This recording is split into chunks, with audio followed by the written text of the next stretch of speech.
Ya, Astagfirullahaladzim. rusak tinggal. Halo semuanya, selamat datang lagi di channel Rekan Nonton. Kali ini, saya akan membahas alur film yang berjudul Keramat. Langsung saja kita mulai ke pembahasannya. Di awal film, kita diperlihatkan dengan Migi yang sedang diwawancarai oleh tim behind the scene yang bernama Poppy dan seorang yang sering disebut Cungkring yang sedang memegang kamera. Tentang film yang akan dibintanginya yang berjudul Menari di Atas Angin. Setelah itu, para kru bersama talentnya mengadakan rapat tentang film yang akan mereka buat. Dan selanjutnya mereka semua berangkat ke Bantul, Yogyakarta, untuk melakukan reading kepada talent mereka sebelum syuting berlangsung. Perjalanan mereka semua pun terus di-syuting kamera oleh tim behind the scene. Setelah sampai di sana, mereka dijemput oleh talent lokal yang bernama Brahma menggunakan mobil untuk pergi ke tempat penginapan mereka. Tapi Migi mulai merasakan tak enak badan. Dan juga saat di perjalanan, mereka dikejutkan oleh orang gila yang menggedor kaca mobilnya.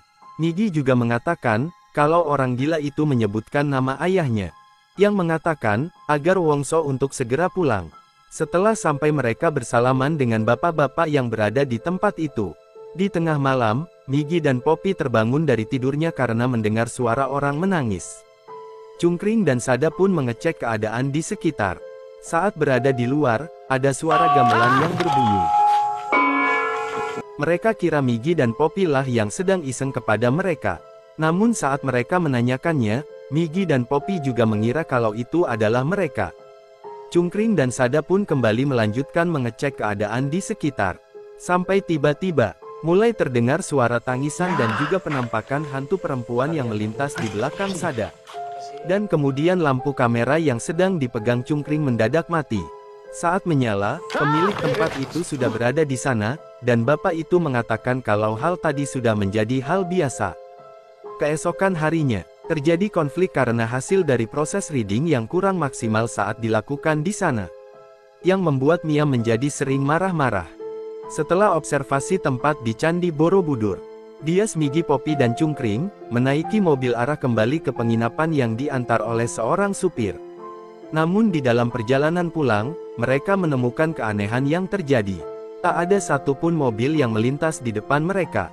Sampai tiba-tiba, terlihat kobaran api misterius yang melayang melintasi mobil mereka. Seketika mereka semua langsung ketakutan. Setelah itu, mereka berhenti dan menanyakan alamat kepada seseorang yang sedang berdiri. Namun saat Dias menanyainya, orang itu hanya diam saja.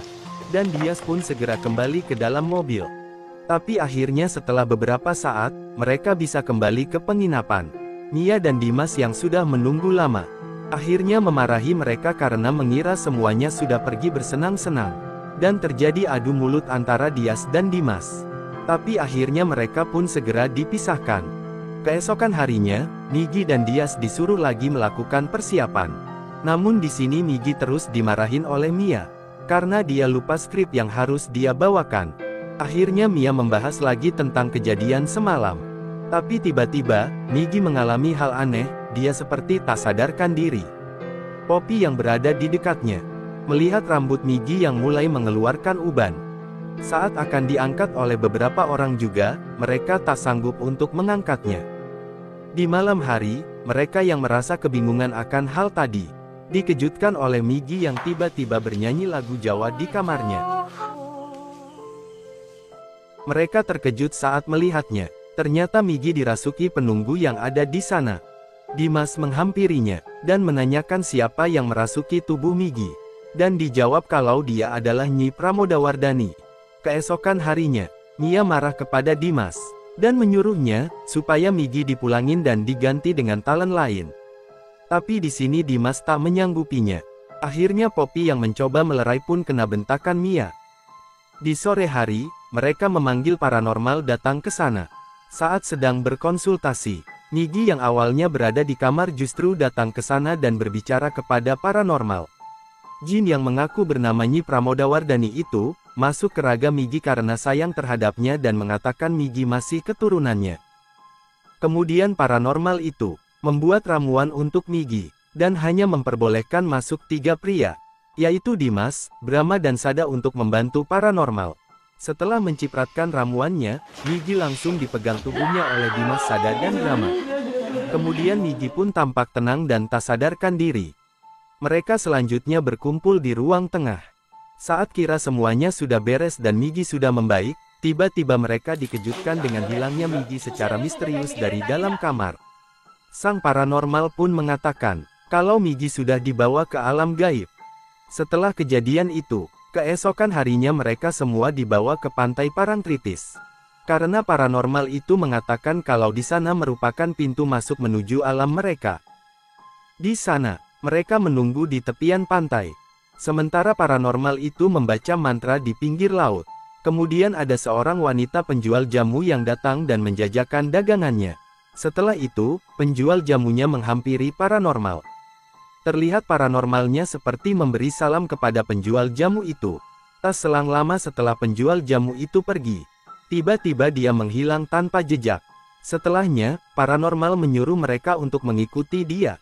Namun secara perlahan, satu demi satu dari mereka menghilang dari sana, dan diikuti Cungkring yang sedang memegang kamera.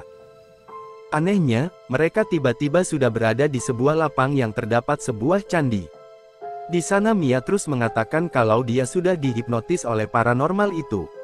Namun salah satu dari mereka mengatakan untuk mengikuti bunga melati yang terdapat di sepanjang jalan atas nasihat paranormal tadi, supaya bisa selamat dan bisa menemukan Migi. Tak selang lama, Migi muncul di hadapan mereka.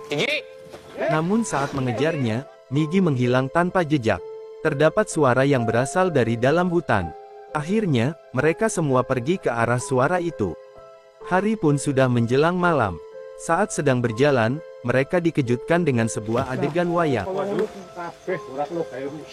Namun mereka ketakutan saat melihat di balik layarnya. Karena di sana tak ada seorang pun yang menggerakkan wayangnya. Setelah itu Sada menemukan hamparan melati yang ada di jalan. Atas instruksi paranormal, akhirnya mereka mengikuti melati itu.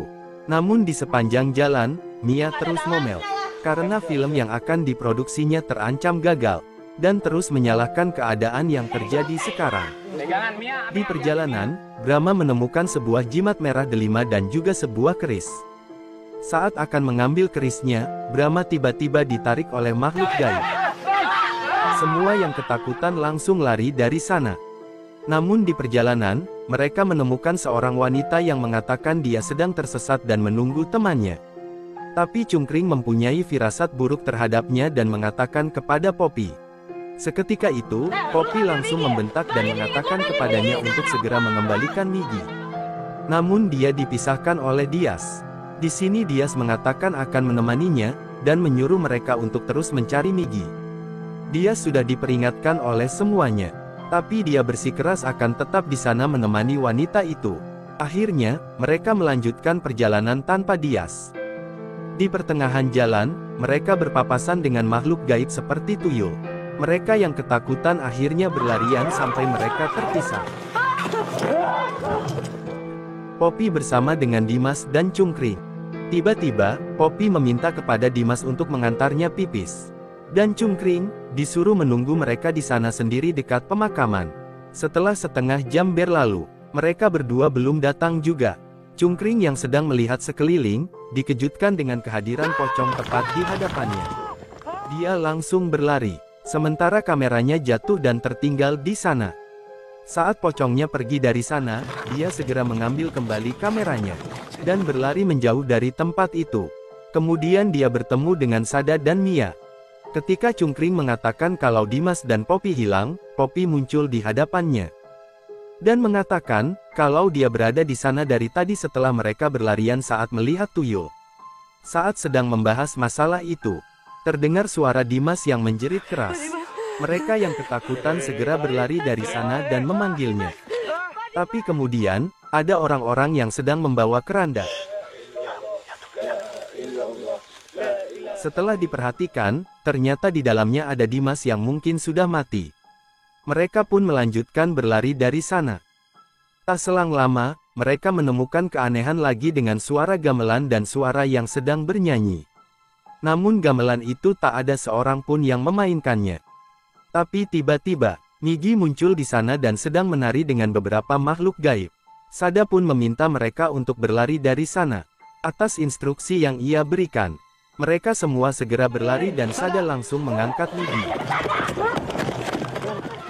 Singkat cerita, mereka yang sedang beristirahat karena kecapean, didatangi sosok perempuan seperti ratu penjaga tempat itu. Kemudian, sosok itu mengatakan untuk segera secepatnya pergi dari sana. Karena menurutnya, mereka tidak akan bisa keluar selamanya setelah matahari terbit. Semuanya segera berlari karena waktu sudah menunjukkan jam 5:42. Namun di sini, Sada sudah tak kuat lagi untuk berjalan dan mengangkat Migi. Sementara Mia sudah lebih dulu meninggalkan mereka. Setelah beberapa saat, akhirnya Sada bisa kembali berjalan setelah dibantu yang lain. Di perjalanan, mereka menemukan Mia yang mengalami patah di kakinya. Dan dia meminta bantuan kepada Cungkring. Saat akan menggendongnya, Mia malah menggigit Cungkring di lehernya. Poppy dan Sada yang ketakutan segera berlari dari sana. Dan akhirnya, mereka berhasil keluar dan sampai di pinggir hutan. Migi pun kini sudah kembali sadar. Setelah Sada melihat di sekeliling, ternyata mereka berada di lereng Merapi. Dan tak selang lama kemudian gempa bumi mulai terjadi. Mereka bertiga pun segera pergi dari sana, namun kameranya tertinggal di lereng Merapi. Dan setelah itu film pun selesai.